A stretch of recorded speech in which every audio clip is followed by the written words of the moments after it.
अपने हाथों को उठाओ। Thank you Jesus. खुदावंद आज तेरा पाक रूह इनकी ज़िंदगी में अजीब और चंबी और बड़ी रीति के साथ कार्य करें। अपने हाथों को उठाओ, बोलो यीशु मसीह आपका लहू मुझे धोए और शुद्ध करे। प्रभु यीशु मसीह आपका लहू मेरे गुनाहों से मुझे धोए और शुद्ध करे। यीशु मसीह के लहू को आप पर मैं छिड़कता हूँ राइट नाउ, सब गुनाहों के लिए, उसकी माफ़ी के लिए। यीशु मसीह के पवित्र नाम में ये स्पेशल बाइबल टीचिंग आपके उद्धार का, हीलिंग का और डिलीवरेंस का कारण हो। आपकी नॉलेज, क्योंकि नॉलेज ही डिलीवरेंस है, नॉलेज इंफॉर्मेशन डिलीवरेंस है। जैसे ही आप खुदा के वर्ड की नॉलेज को हासिल करें, आप डिलीवरेंस को हासिल करें प्रभु यीशु मसीह के नाम में। आमीन आमीन। स्वागत है खुदावंद की प्रेजेंस में, स्वागत है डिलीवरेंस वीक्स में जो खुदावंद ने हेवनली हमें दिए हैं। मैं देख रहा हूँ किस तरह से लोग अपनी टेस्टिमनीज़ को भेज रहे हैं, किस तरह से ब्लेस हो रहे हैं, किस तरह से जो ईयर्स से, सालों से अपने डिलीवरेंस की वेट कर रहे थे, परमेश्वर का आत्मा उन्हें डिलीवर कर रहा है। मैंने आपको बताया था कि आपके कर्जे कैंसिल होंगे, डेथ कैंसिल होंगे। आप इन टेस्टिमनीज़ को भी बहुत जल्द सुनने जा रहे हैं, क्योंकि अजीब और अचंभी रीति के साथ परमेश्वर का आत्मा आपकी लाइफ में, लोगों की ज़िंदगियों में काम कर रहा है। आज स्पेशल बाइबल टीचिंग के दौरान जो मैं बात आपसे करूंगा, ये उसी डिलीवरेंस वीक्स की जो टीचिंग्स हैं उसको फॉलो करेगी। तो राइट नाउ मैं आपको बताता हूं कि जब निर्गमन 34 बाब उसकी 35 टोटल आयतें हैं, आप इन्हें पूरा पढ़ेंगे, पूरा 34 बाब आप इसे पढ़ेंगे और मैं आपसे इन्हीं वचनों के बीच से बात करूंगा। बाइबल कहती है कि परमेश्वर ने इज़राइलियों को डिलीवर किया और छुड़ाया मिस्रियों के हाथों से। और बाइबल कहती है कि परमेश्वर इंटरेस्टेड है कि हम अपनी डिलीवरेंस को बना कर रखें। वो हमें डिलीवर करने के लिए भी उत्साहित है, आनंदित है, चाहता है, विलिंग है, और वो ये भी चाहता है कि हम अपनी डिलीवरेंस में बने रहें। वो हमें चंगा भी करना चाहता है और वो ये भी चाहता है कि हम अपनी चंगाई में बने रहें। निर्गमन 34 इसमें लिखा, पहली आयत में, फिर यहोवा ने मूसा से कहा, पहली तख्तियों के समान पत्थर की 2 और तख्तियां गढ़ ले। तब जो वचन उन पहली तख्तियों पर लिखे थे जिन्हें तूने तोड़ डाला, वे ही वचन मैं उन तख्तियों पर लिखूंगा। परमेश्वर ने 2 पत्थर की तख्तियों पर अपने हाथों से वचनों को लिखा। जब मूसा उन वचनों को लेकर नीचे आ रहा था तो नीचे एक बछड़ा बनकर तैयार था जिसकी पूजा चल रही थी। तो मूसा उस आक्रोश में उन तख्तियों को तोड़ बैठता है और लोगों पर सारे वचनों को रिलीज़ करता है। उस वक्त वो लोगों को बुलाकर, पुरनियों को बुलाकर उनमें तलवारबाजी करवाता है। काफ़ी लोग, हज़ारों लोग, 3000 के करीब लोग मर जाते हैं। परमेश्वर उनसे नाराज़ होता है, लेकिन मूसा परमेश्वर को मनाता है। और फिर ये वचन आता है कि परमेश्वर फिर मूसा को कहता है कि फिर 2 पत्थर की तख्तियां ले आ और मैं उस पर फिर वचन लिखूंगा। परमेश्वर क्यों वो वचन लिखना चाहता था? बाइबल कहती है, जब हम इसकी 6 आयत में पढ़ते हैं, यहोवा उसके सामने होकर यूं प्रचार करता हुआ चला, यहोवा ईश्वर दयालु, अनुग्रहकारी, कोप करने में धीरजवंत और अति करुणामय और सत्य। कि वो दयालु है, अनुग्रहकारी है, फेवर करता है, गुस्सा करने में धीरजवंत है, अति करुणा में बहुत दयालु, बहुत ही करुणा, तरस से भरा हुआ है और सच्चाई है। वो कोई तानाशाह रवैया नहीं था कि परमेश्वर उनको कह रहा था कि इन वचनों पे चलो। जिस तरह आप अपने छोटे बच्चे को जब किसी चीज़ के लिए मना करते हैं, माचिस जलाने के लिए, लाइटर जलाने के लिए, पटाखे जलाने के लिए, गाड़ी चलाने के लिए। अपने 4 साल का बच्चा जो एक्साइटेड है कि मुझे हैंडल पकड़ाओ, मुझे स्टीयरिंग पकड़ाओ, तो आप उस पर तानाशाही नहीं बरत रहे, आप ये चाहते हैं कि वो सेफ रहे। परमेश्वर ये चाहता था कि जिस डिलीवरेंस को मैंने मिरेकल्स दिखाकर और मिस्रियों का उपहास और उन्हें ठट्ठे में, मजाक में उड़ाकर और अपने नाम की सामर्थ्य मैंने दिखाई है, और जिस डिलीवरेंस को इजराइलियों ने हासिल किया है, परमेश्वर ये चाहता था कि वो डिलीवरेंस में अब ये बने रहें। तो परमेश्वर ने एक ऑर्डर बनाया। उसी ऑर्डर में परमेश्वर ने आदम और हवा को रखा था। उसके लिए भी एक मैनुअल, एक ऑर्डर मैनुअल बनाया गया था कि ये करना है, ये नहीं करना है। और उस पर भी कोई फोर्स लागू नहीं थी कि तुझे करना ही करना है, क्योंकि परमेश्वर दयालु है और वो चॉइस करने की ताकत और चुनाव हमें देता है। तो वचन ये कहता है कि परमेश्वर ने फिर एक ऑर्डर बनाया, जिस तरह आदम और हवा के लिए बनाया था और आदम उसमें टिका नहीं रहा और उसने परमेश्वर का ऑर्डर तोड़ा, जो बनाए गए सिस्टम थे उसे तोड़े, और शैतान ने उसकी ज़िंदगी के ऊपर अटैक किया और कर्सिस को लेके आया। शैतान ये बात जानता था कि जब तक एडम, जब तक इंसान, जब तक परमेश्वर की बनाई हुई ये रचना, परमेश्वर का बनाया हुआ ऑर्डर और सिस्टम ना तोड़े, मैं अपनी प्लानिंग इनकी ज़िंदगियों में पूरी नहीं कर सकता। डिलीवरेंस वीक्स के पहले थर्सडे के दिन पहले मैंने डेविल को देखा। उसकी आंखें ऐसी नहीं हैं जैसे इंसान की हैं। उसकी आंखों में एक, जिस तरह जीसस क्राइस्ट की आंखें ज्वाला हैं, उसने भी अपनी आंखें ज्वाला की तरह रखी हैं। उसने कॉपी किया है। मैं हैरान था। बाइबल कहती प्रभु यीशु मसीह की आंखें ज्वाला की तरह हैं और उसकी आंखें भी ज्वाला की तरह हैं, लेकिन वो ज्वाला जो मैंने देखी, वो जो फायर मैंने देखी, वो कोई और फायर थी। वो आपको बर्बाद करने की, आपको तबाह देखने की वो फायर थी। बिल्कुल जैसे एक आदमी, मैं आपको कैसे समझाऊं, क्या परमेश्वर ने मुझे दिखाया उस समय, जैसे एक आदमी जब अपने क्रोध की हाईएस्ट पॉइंट पे होता है, जैसे कोई किसी का कत्ल कर देता है, हाईएस्ट पॉइंट के गुस्से के ऊपर, वो जो शैतान की आंखों में मैंने देखा, वो हाईएस्ट गुस्सा उसका 1% भी नहीं है। मैं आपको रियल बता रहा हूं, मैंने रियल में, विजन में नहीं देखा, मैं आपको रियल ही बता रहा हूं। जो मैंने उसकी आईज में देखा, मैंने कहा अगर कोई मास शूटिंग कर देता है कहीं पर अन्य जातियों में, हाँ, तो वो गुस्सा उस शैतान की आंखों में जो मैंने तबाही देखी, उसके 1% भी नहीं है। वो इस तरह से 24 आवर्स फायर में जल रहा है कि वो परमेश्वर के लोगों को किस तरह से बांधे। और उसे ये मालूम है कि जब तक परमेश्वर के बनाए गए ऑर्डर को, उसके बनाए हुए नियम को कोई तोड़ेगा नहीं, वो उसकी ज़िंदगी में काम नहीं कर सकता। जब आदम ने परमेश्वर के बनाए गए नियम को तोड़कर वो फल खाया जो नहीं खाना चाहिए था, तो शैतान के श्राप, वो मेहनत, पसीने वाली मेहनत, लाइफ इज ए स्ट्रगल, वो उनके लिए है जो परमेश्वर में नहीं है, जो अभी भी डेविल के किंगडम के नीचे हैं।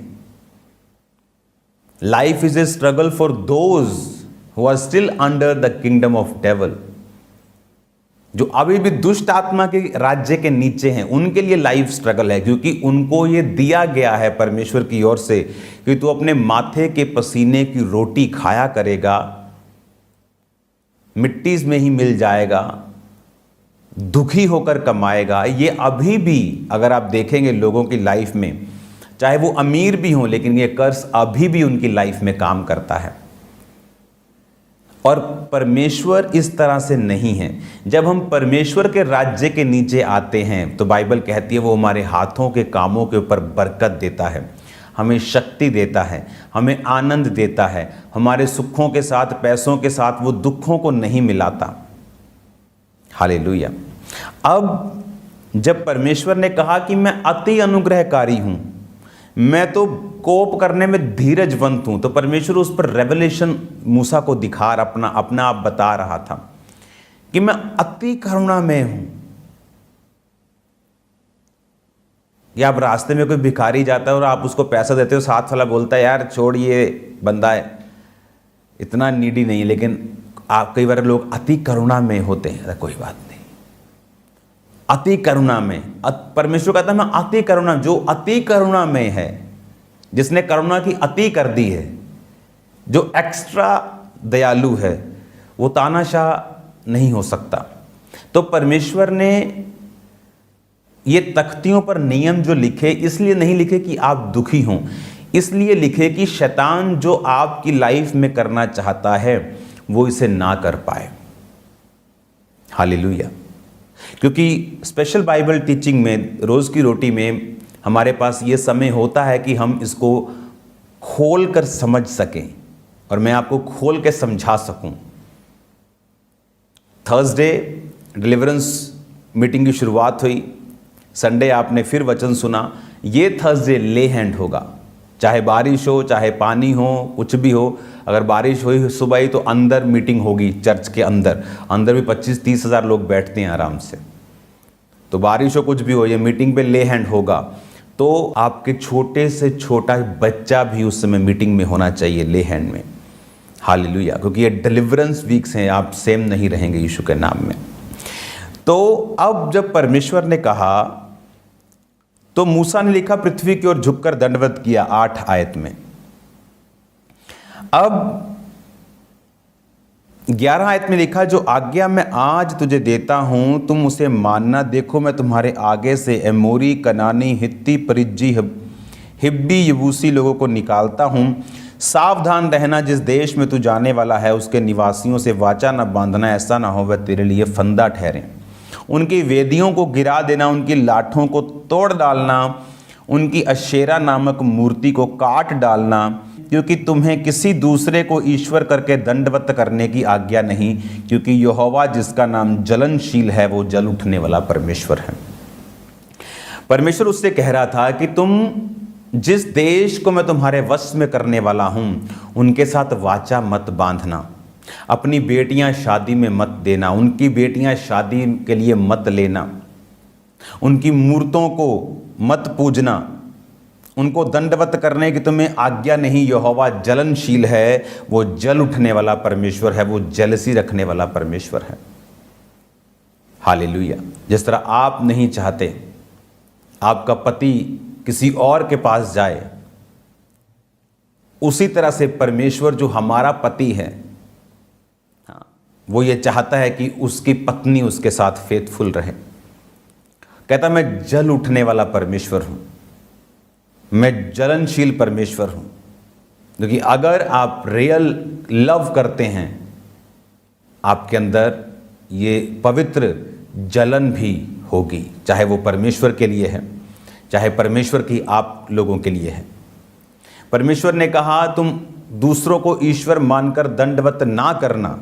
क्यों कहा परमेश्वर ने ऐसा ना हो तो उस देश के निवासियों से वाचा बांधे, 15 आयत, और वे अपने देवताओं के पीछे होने का व्यभिचार करें और बलिदान करें और तुझे इनविटेशन दें और तू भी उनके बलि पशु का मांस खाए, तू भी लंगर प्रसादों को खाए, तू भी उनके पीछे चले। तो इस तरह से तू फिर से बॉन्डेज में और बंधन में चला जाएगा। और परमेश्वर ये नहीं चाहते थे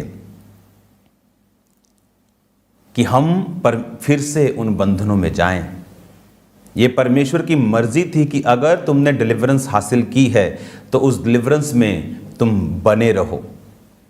यूहन्ना में परमेश्वर का वचन, जब हम यूहन्ना की पुस्तक को पढ़ते हैं तो बाइबल कहती है, परमेश्वर के वचन में लिखा कि जिस तरह से,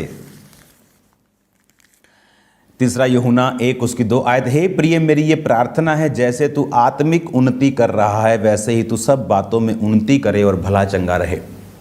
परमेश्वर की इच्छा है हमें हील करने की, लेकिन उसकी इच्छा है हमें इससे भी बड़ी कि हम हील रहें, हम डिलीवर रहें। और जब भी हम बाइबल के ऑर्डर को ब्रेक करेंगे, हम डेविल को अपनी लाइफ में चाहे इंटेंशनली ब्रेक हुआ है, चाहे इनइंटेंशनली, चाहे जानबूझ के ब्रेक हुआ है, चाहे बिना जाने ब्रेक हुआ है। आप जानबूझ के रेलगाड़ी के सामने अपनी गाड़ी खड़ी कर देंगे तो तब भी एक्सीडेंट है, अनजाने में कर देंगे तो भी एक्सीडेंट है। इसीलिए परमेश्वर के वचन में लिखा है कि अगर कोई घमंड करे तो इस बात पे करे कि वो यहोवा को जानता और समझता है, उसके वचनों को जानता है।